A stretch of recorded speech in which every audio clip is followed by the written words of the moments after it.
If you've been eating fruit every single day thinking you're doing your body a favor, I need you to stop and watch this entire video, because what I'm about to share with you completely changed the way I counsel my patients, and it might change the way you think about your diet forever.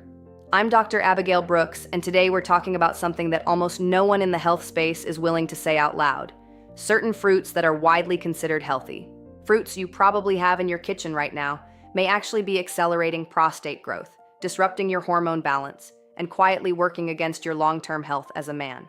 Now, before you roll your eyes and think this is some kind of scare tactic, hear me out. The prostate is one of the most sensitive organs in the male body when it comes to hormonal fluctuations.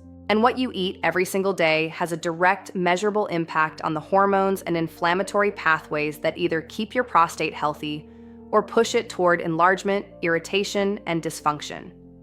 What most people don't realize is that the prostate doesn't just grow because of aging alone. Yes, age plays a role, but the rate at which it grows and how early problems begin is heavily influenced by lifestyle, and specifically by diet.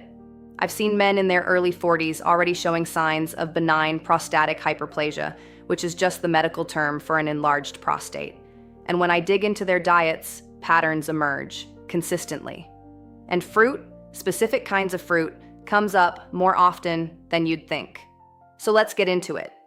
Let's talk about the 3 fruits that most men eat without a second thought, why they may be causing problems, and what you can do instead to actively protect your prostate and support healthy testosterone levels as you age. The first fruit on this list is going to surprise you because it has an almost perfect health reputation. I'm talking about watermelon. Now, watermelon does have some genuinely beneficial compounds. Lycopene, for example, is actually protective for the prostate. But here's the problem that almost nobody talks about. Watermelon has one of the highest glycemic indexes of any fruit. When you eat a large portion, and most people don't eat a small slice, your blood sugar spikes rapidly. That spike triggers a surge in insulin, and elevated insulin levels over time create an internal environment that promotes inflammation and raises levels of a hormone called IGF-1, which stands for insulin-like growth factor 1. IGF-1 has been directly linked in multiple studies to stimulating prostate cell growth.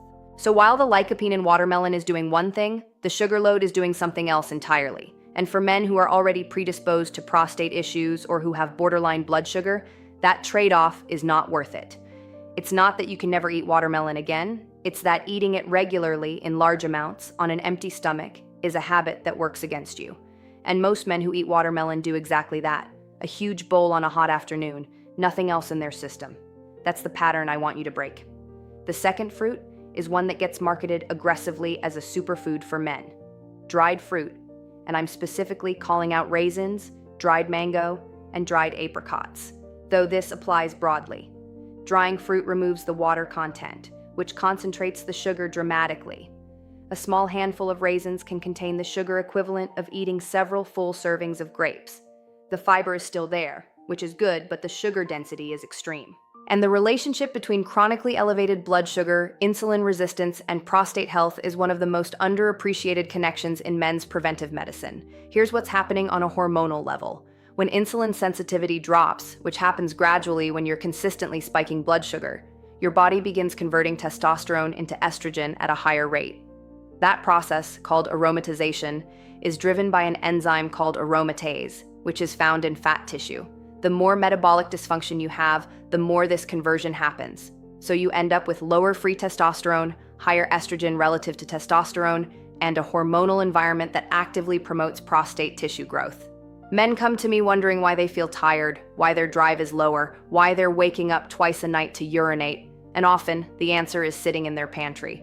Dried fruit is a perfect example of something that feels healthy because it came from nature, but the processing changes everything.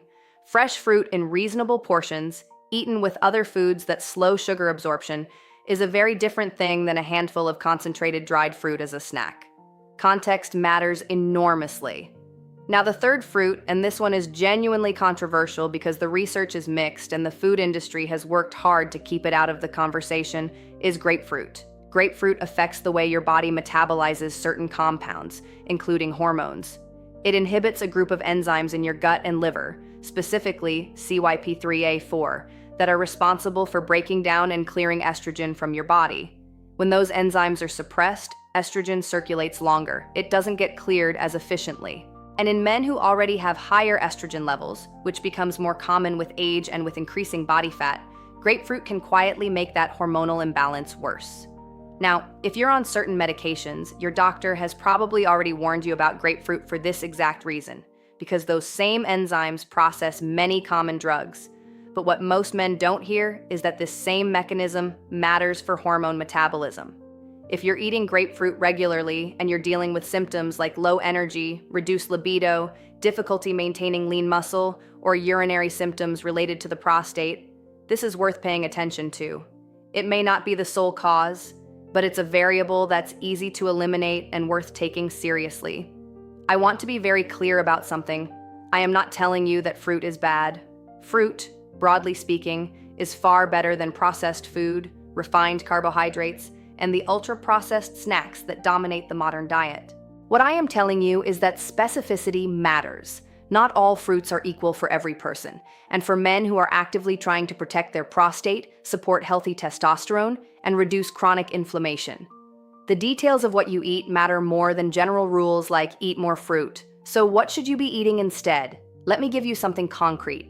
Berries, blueberries, strawberries, raspberries are genuinely excellent choices for men's health. They have a lower glycemic impact, they're loaded with antioxidants that fight oxidative stress in prostate tissue, and they support healthy blood flow. Pomegranate is another one I point men toward frequently. The research on pomegranate and prostate health is actually quite strong. It contains compounds that appear to slow the proliferation of prostate cells and reduce PSA progression in some studies. Avocado, technically a fruit, is rich in healthy fats, supports testosterone production, and has essentially no sugar load. These are the kinds of choices that work with your biology instead of against it. And I want to talk about what you can do beyond diet, because protecting your prostate and maintaining healthy testosterone as you age requires a multi-layered approach. Sleep is one of the most powerful tools you have and one of the most neglected. The majority of your daily testosterone is produced during deep sleep.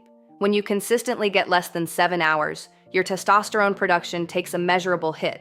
And that's not just about energy or performance, it's about the hormonal environment that affects your prostate long-term. Many men I've spoken with over the years are operating on 5 or 6 hours of sleep and wondering why everything seems to be declining at once. Chronic stress is another major factor. Cortisol, your primary stress hormone, directly suppresses testosterone production. And it promotes visceral fat accumulation, which increases aromatase activity and drives that testosterone to estrogen conversion I mentioned earlier. Stress management isn't soft medicine. It is hard, biological, measurable impact on your hormonal health. Resistance training, lifting weights, or any form of strength-based exercise remains one of the most well-supported interventions for maintaining testosterone levels in men as they age. It doesn't have to be extreme. Consistent, progressive strength training several times a week makes a real difference, and it supports metabolic health, which, as we've discussed, is deeply tied to prostate health. Zinc is a mineral worth mentioning because it plays a direct role in testosterone production and prostate function. The prostate actually has one of the highest concentrations of zinc in the entire body. Deficiency is linked to both hormonal disruption and prostate issues. Foods rich in zinc include pumpkin seeds, which I genuinely recommend as a regular snack for men, as well as shellfish, beef, and legumes. Saw palmetto is an herbal supplement that comes up constantly in conversations about prostate health, and the evidence for it, while not conclusive, is genuinely promising for men dealing with mild to moderate symptoms of benign prostatic hyperplasia. If you're already experiencing urinary symptoms, hesitancy, weak stream, frequent nighttime urination, it may be worth discussing with your doctor. Here's the bigger picture I want you to walk away with today. Your prostate health and your hormonal health are not separate from the rest of your body. They are downstream consequences of how you eat, how you sleep, how you manage stress, and how much you move. The small daily choices, including which fruits you reach for as a snack, add up over years and decades into either a body that works with you or a body that's working against you. The men who age with energy, with strength, with confidence, they're not lucky. They made decisions, consistently, over time. And most of those decisions weren't dramatic. They were exactly the kind of small, informed adjustments we've been talking about today. I want you to take this information seriously, not because I want you to be afraid, but because I want you to be empowered. You have more control over your health trajectory than the medical system often lets on. And starting with what you put on your plate, what you put in your body every single day is one of the most direct levers you have. If this video gave you value, if it shifted even one thing in how you think about your health, please subscribe to this channel. I put out content consistently aimed at giving men real, evidence-informed guidance, not generic advice, not fear-based headlines, but practical information you can actually use. And if you know someone who needs to hear this, share it with them. Because the men in your life deserve to have access to this kind of information too. Take care of yourself. You're worth the effort.